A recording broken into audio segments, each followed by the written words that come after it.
एक जानिब अमरीका की अफवाज और तमाम तर इत्तहादी अफवाज यानी कि नेटो ममालिक की जितनी अफवाज जो हैं वो अफगानिस्तान में इस वक्त मुकीम हैं, वो 31 अगस्त तक अपना इनखला मुकम्मल कर लेंगी। 31 अगस्त के बाद अमरीका की या इत्तहादी अफवाज की कोई नफरी अफगान सरजमीन पर मौजूद नहीं रहेगी। लेकिन इस सब में एक ऐसी खबर आई है जिसने पूरे आलम इस्लाम में तशवीश की लहर दौड़ा दी है। तालिबान के मुकाबिल एक आलम इस्लाम का अहम तरीन मुल्क जो है वो अब आने जा रहा है, और अब ये सूरत हाल एक बाकायदा तौर पर क्लैश की तरफ रवां दवा है। 3-4 हफ्ते पहले नाज़रीन किराम आपको मालूम होगा कि ये खबरें सामने आई थी कि चूंकि तुर्की नेटो का रुकन है तो नेटो ममालिक ने यह प्रपोज किया कि हम तुर्की को तमाम तर सपोर्ट प्रोवाइड करते हैं, तुर्की को अफगान एयरपोर्ट जो है उसकी सिक्योरिटी पर मामूर करते हैं, और इस सब के अंदर ये होगा क्योंकि तुर्की का आलम इस्लाम के अंदर एक अपना मकाम है, इज्जत करते हैं सब उसे एक बड़ी कदर की निगाह से देखते हैं, तो ये सारा मामला जो है ये तालिबान को एक्सेप्टेबल होगा और इस तरह से सांप भी मर जाएगा और लाठी भी नहीं टूटेगी, क्योंकि ये काबुल का जो हामिद करजई इंटरनेशनल एयरपोर्ट है उसकी हिफाजत के हवाले से बहुत ज्यादा कंसर्न है, क्योंकि इन तमाम तर ममालिक के जो डिप्लोमेटिक मिशंस हैं, जो सफीर हैं, जो सिफारती अमला है, वो इसी एयरपोर्ट के जरिए आता जाता रहेगा। तो इन्हें यह टेंशन है कि कहीं इधर कुछ ऐसा ना हो जाए जिसकी वजह से सिफारती अमले को नुकसान पहुंचे। तो ये सारे मुल्क जो है ये एक पेज पर आकर सिर्फ और सिर्फ अफगानिस्तान के अंदर जो हामिद करजई इंटरनेशनल एयरपोर्ट है उसकी सिक्योरिटी करना चाहते हैं। तुर्की ने इब्तदाई तौर पर हामी भरी, उसके बाद तालिबान ने धमकी दी। तालिबान ने कहा हमें नहीं फर्क पड़ता अमेरिका है या तुर्की है या कोई इस्लामी मुल्क है, हमारी सरजमीन पर कोई फौज नहीं होगी। उसके बाद पाकिस्तान के वजीर खारजा जो हैं वो भी तुर्की गए और उन्होंने इस हवाले से बड़ा अहम बयान दिया। जब उनसे इस बारे में अंतालिया डिप्लोमेसी फोरम के अंदर पूछा गया तो उन्होंने बड़ी दिलचस्प बातें की जो कि तुर्की की आंखें खोलने के लिए काफी थी। लेकिन अब हैरानकुन तौर पर तुर्की ने एक ऐसा फैसला किया है जो अब बाकायदा तौर पर तालिबान को तुर्की के मुकाबिल ला खड़ा कर चुका है, और तुर्की ने अफगानिस्तान के अंदर अपनी फौजें जो हैं वो उतारने का फैसला कर लिया है। मैं इस हवाले से आपके सामने एग्जैक्ट डिटेल्स, फैक्ट बेस्ड खबरें आपके सामने सबूत रखे जाएंगे, खबरें चलवाई जाएंगी, और ये पूरा माजरा, ये पूरा मामला जो है ये क्या है, ये पूरी सूरत हाल किस जानिब को जाएगी, इसमें पाकिस्तान का किरदार क्या होगा। अफगान तालिबान पाकिस्तान का बहुत रिगार्ड करते हैं, पाकिस्तान की जो अमन की कोशिशें हैं उनका रिगार्ड करते हैं, और वो पूरी दुनिया को करना चाहिए, क्योंकि हम तो अफगानिस्तान में अमन के लिए कोशा हैं। लेकिन दूसरी जानिब पाकिस्तान का तुर्की के साथ जो ताल्लुक है, पाकिस्तान की तुर्की के साथ जो दोस्ती है, उसकी भी नजीर नहीं मिलती। तो ये पूरी सूरत हाल अब बड़ी कॉम्प्लेक्स होने वाली है। मैं स्टेटमेंट्स के हवाले से सारी चेन ऑफ इवेंट्स जो हुई गुज़श्ता 3 हफ्तों के अंदर वो आपके सामने रखूंगा, ताकि ये पूरा मामला आपके सामने क्रिस्टल क्लियर हो जाए। आपने इस वीडियो को एंड तक देखना है। जिन लोगों ने चैनल को सब्सक्राइब नहीं किया, मेरी उनसे दरखास्त है कि चैनल को जरूर सब्सक्राइब करें, बेल आइकन को प्रेस कर दें, ताकि आने वाली तमाम तर वीडियोस भी आप तक पहुंचती रहें और इसी तरह आपका और मेरा ये साथ बरकरार रह सके।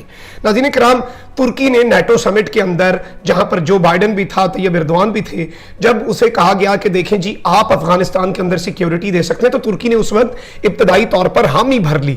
जब ये खबर आई तो इसने बहुत ज्यादा भूचाल खड़ा कर दिया। तुर्की ने कहा कि आप हमें लॉजिस्टिकल सपोर्ट दें, आप हमें दीगर सपोर्ट दें, हम अपनी नेटो की जो कमिटमेंट्स हैं वो अफगानिस्तान में जाकर पूरी कर लेंगे।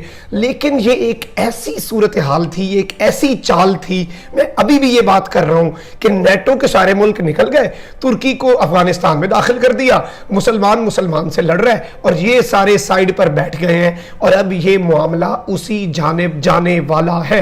नाज़रीन इकराम, जब ये इब्तदाई तौर पर बात आई थी, जिसके बाद तुर्की बैकफुट पे चला गया, तुर्की ने पाकिस्तान से भी मशवरे करने शुरू कर दिए। उस वक्त की एक खबर जो है वो मैं पहले आपकी स्क्रीन पर रख दूं, ताकि आपको क्लियरली पता चल जाए कि तालिबान का इस सब पर क्या मौकफ था। नाज़रीन इकराम, ये 18 जून की खबर है। जैसे मैंने आपको बताया कि ये 3-4 हफ्तों से मामला पक रहा है, और मैं चेन ऑफ इवेंट्स आपके सामने रखना चाह रहा हूं कि कब क्या अनफोल्ड हुआ। आप ये पहले खबर अपनी स्क्रीन पर देखें। Taliban tells Turkey continued troop presence in Afghanistan is unacceptable. Taliban के जो स्पोक्स पर्सन हैं उन्होंने बाकायदा तौर पर यह कहा है कि हमने ऑलरेडी तुर्की को यह बात कन्वे कर चुके हैं कि उनकी बाकायदा तौर पर किसी भी फॉरेन ट्रूप के, किसी भी गैर मुल्की फौजी के खिलाफ जो रेजिस्टेंस है, जो जंग है, वो जारी रहेगी इस इनखला के बाद भी। और अगर तुर्की के फौजी आते हैं, नेटो का कोई फौजी आता है, अमेरिका का कोई फौजी उनकी सरजमीन पर आता है, तो वो बाकायदा तौर पर उसके खिलाफ भी वही काम करेंगे जो इससे पहले वो करते आए हैं। यानी सीधी सीधी जंग है, सीधा सीधा उनके साथ ये। और अनएक्सेप्टेबल का लफ्ज कि ये किसी सूरत काबिल कबूल जो है वो नहीं है। और इस सब के अंदर तालिबान के जो स्पोक्समैन है ज़बीउल्लाह मुजाहिद, उन्होंने इस सब के अंदर कहा, the clear commitment for leaders was established that Turkey would play a lead role in securing Hamid Karzai international airport. और इस हवाले से हम ये कहना चाहते हैं कि अगर foreign forces want to retain military power, वो यहां पर अपनी फौजी पावर रखना चाहते हैं in the name of airport security के नाम पर, Afghans will not allow it and will view them as invaders. अफगानी जो हैं वो इसे कबूल नहीं करेंगे और उन्हें घुसपैठिया तस्वुर करेंगे, बी इट टर्की और एनी अदर कंट्री, चाहे ये तुर्की हो या कोई और मुल्क हो। बड़ी कैटेगोरिकली डायरेक्ट इधर उधर की लगी लिपड़ी के बगैर तालिबान की तरफ से नाज़रीन किराम ये स्टेटमेंट आई। अब इस सब के अंदर इत्तलात और भी बहुत सी आ रही हैं, मैं वो भी आपके सामने रखूंगा।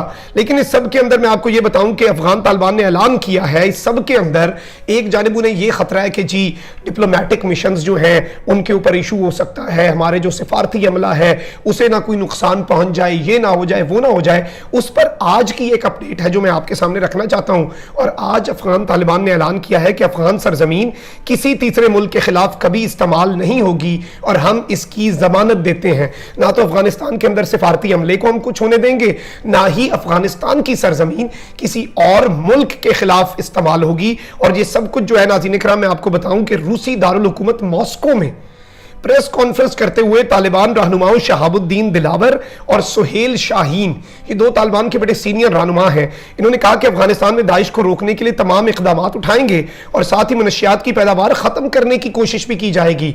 यानी कि अफगान तालिबान कह रहे हैं कि हम दाइश को यहां से खत्म करने की मुकम्मल कोशिश करेंगे। तालिबान रहनुमाओं का कहना था कि अफगानिस्तान में इख्तियार के मुकम्मल कंट्रोल की कोशिश नहीं की जा रही, हम अफगानिस्तान पर कब्जा नहीं करना चाह रहे, हम चाहते हैं कि नई हुकूमत में तमाम नस्ली गिरोह किरदार अदा करें, यानी कि अफगानिस्तान की जितनी नस्लें हैं उनकी इक्वल रिप्रेजेंटेशन हो नई हुकूमत में। तालिबान नस्ली अकलियतों के हुकूक का एहतराम करने के लिए तैयार है। उन्होंने कहा कि तमाम शहरियों को इस्लामी कानून, अफगान रिवायात के तहत तालीम का हक हासिल होना चाहिए।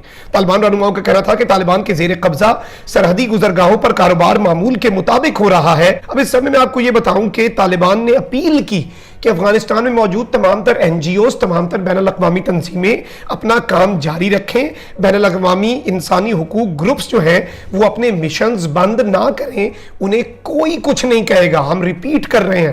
तालिबान का कहना था कि नए निज़ाम की तश्कील के लिए अफगान क़यादत से भी बातचीत जारी है और इस सब के अंदर हम बाकायदा तौर पर इस सूरत हाल को बड़े तरीके से देख रहे हैं। तो नाज़रीन किराम, एक जानिब ये सब हुआ, तालिबान ने अब ये गारंटी भी दे दी, तालिबान बार बार इस चीज़ को रिपीट भी कर रहे हैं, लेकिन जाहिर बात है इंटरनेशनल दुनिया जो है वो इतनी जल्दी कंप्लीटली ट्रस्ट करने पर तैयार नहीं हो रही अफगान तालिबान पर। उन्हें मजीद भी चीज़ों का ख़तरा है कि कहीं अफगान तालिबान ऐसा ना करें कि उनके डिप्लोमेटिक मिशंस जो हैं उन्हें यरगमाल बना लें, उन्हें यरगमाल बनाकर अपने कोई मुतालबात तस्लीम करें, ब्लैकमेलिंग करें। वो उनका मौक़िफ़ ये है, उनके कंसर्न्स ये हैं जो मैंने आपको बताए। अब ये नाज़रीन किराम मैं आपको बताता हूँ कि अब तुर्की ने बड़ा फैसला जो लिया है वो क्या है। ये मिडल ईस्ट आई है और इसकी खबर आप अपनी स्क्रीन के ऊपर देखें। Afghanistan, Erdogan confirms Turkey will secure Kabul airport. ये बड़ी तशवीशनाक खबर है। शुरू में मैंने आपको बताया था कि तालिबान ने कहा है कि दिस इज अनएक्सेप्टेबल, ये काबिले कबूल नहीं है। और अब इस सब के अंदर तैयब एर्दोआन ने यह कह दिया है कि मैं खुद कंफर्म कर रहा हूं बतौर सदर तुर्की के कि अफगानिस्तान के अंदर काबुल एयरपोर्ट जो है उसे तुर्की ही सिक्योर करेगा, तुर्की उसकी सिक्योरिटी करेगा। और इस सब के अंदर Ankara and Washington come to agreement as NATO forces pull out. और इस सब के अंदर मैं आपको एक और चीज भी बता दूं, मैं ये खबर की कुछ चीजें हैं जो आपके सामने रखना बड़ा जरूरी है ताकि आप ये पूरा मामला समझ सकें। President Recep Tayyip Erdogan confirmed on Friday that Turkey will operate and guard Kabul's international airport following NATO's withdrawal from Afghanistan। NATO के निकलने के साथ ही उन्होंने कहा कि हम इसे ऑपरेट भी करेंगे, कंट्रोल भी करेंगे और सिक्योर भी करेंगे काबुल एयरपोर्ट जो है। We are determined and which responsibility we will take in talks with US and NATO and we will take this step in the most appropriate way। और इस सब के अंदर अफगानिस्तान की जो हुकूमत है उसने भी तुर्की के इन इक़दामात का खैर मकदम किया है। अफगानिस्तान की हुकूमत की बात कर रहा हूं, अफगान तालिबान की बात नहीं कर रहा। और अफगान तालिबान जो है वो इस पर ऑलरेडी ये कह चुके हैं कि हम इस पर जंग करेंगे, लड़ेंगे, वही करेंगे जो हम पिछली गैर मुल्की अफवाज के साथ करते हैं। तो this is something very very very serious. और तुर्की के जो मिनिस्टर ऑफ नेशनल डिफेंस है उनकी टेलीफोनिक कॉल भी हुई है अमेरिका के सेक्रेटरी डिफेंस के साथ, जो कि जेम्स ऑस्टिन है, लॉयड जेम्स ऑस्टिन, उनके साथ भी, उसमें भी ये सारा मामला जो है ये डिस्कस हुआ है। इस सब के अंदर मैं आपको एक और चीज बताऊं, जब ये सारी चीजें 3 हफ्ते पहले चल रही थी तो शाह महमूद कुरैशी जब अंतालिया डिप्लोमेसी फोरम में गए, तुर्की में गए, तो उनसे ये सवाल हुआ कि आप इसमें क्या कहेंगे। तो उन्होंने कहा कि देखें जी, हम तुर्की वाले हमारे भाई हैं, उनका अपना फैसला है, हम किसी को फोर्स तो नहीं कर सकते, लेकिन मैं इस मीटिंग में उनसे जरूर अपनी राय, अपने मुशाहिदात शेयर करूंगा, उन्हें बताऊंगा कि इसके मेरिट्स और डीमेरिट्स क्या हैं, एडवांटेजेस और डिसएडवांटेजेस क्या हैं। और जाहिर बात है पाकिस्तान ने तो ताल्लुकात जी बनाने ही इस बेस पे शुरू किए हैं कि कोई हमें फोर्स ना करे, हम किसी को फोर्स ना करें, आपकी अपनी पॉलिसी है, आप उसे निभाएं। आपने हमारे साथ कुछ गलत किया तो हम आपके साथ उसी तरह से निपटेंगे, आपने हमारे साथ अच्छा किया तो हम 10 गुना अच्छा करेंगे, और यही पाकिस्तान की अब फॉरेन पॉलिसी होगी। लेकिन इस सब के अंदर बड़ी ही अजीब सी सिचुएशन, अल्लाह ना करे बने, लेकिन तुर्की की फोर्सेस और तालिबान के दरमियान मामला खराब हो सकता है और ये सिचुएशन इंतहाई गंभीर भी हो सकती है। और तैयब एर्दोगान का भी आपको पता है कि अगर तुर्की की फोर्सेस को कुछ हुआ तो फिर वो भी इंतहाई इकदाम उठा सकते हैं। तो दोनों तरफ से ही कुछ ना कुछ भी एक्सपेक्ट किया जा सकता है, जो कि अल्लाह ना करे कभी भी हो। और अफगानिस्तान के अंदर हम तो अमन के लिए ख्वाहिशमंद हैं, अमन के ख्वाह हैं। अफगानिस्तान में अमन हो, दुनिया भर में अमन हो, दुनिया भर में सुकून हो, लोग रह सकें बगैर इस डर के कि उनकी जानें जाएंगी। और इसी दुआ के साथ कि अल्लाह ताला पाकिस्तान को सलामत रखे, ता क़यामत रखे। अल्लाह ने के बाद पाकिस्तान जिंदाबाद।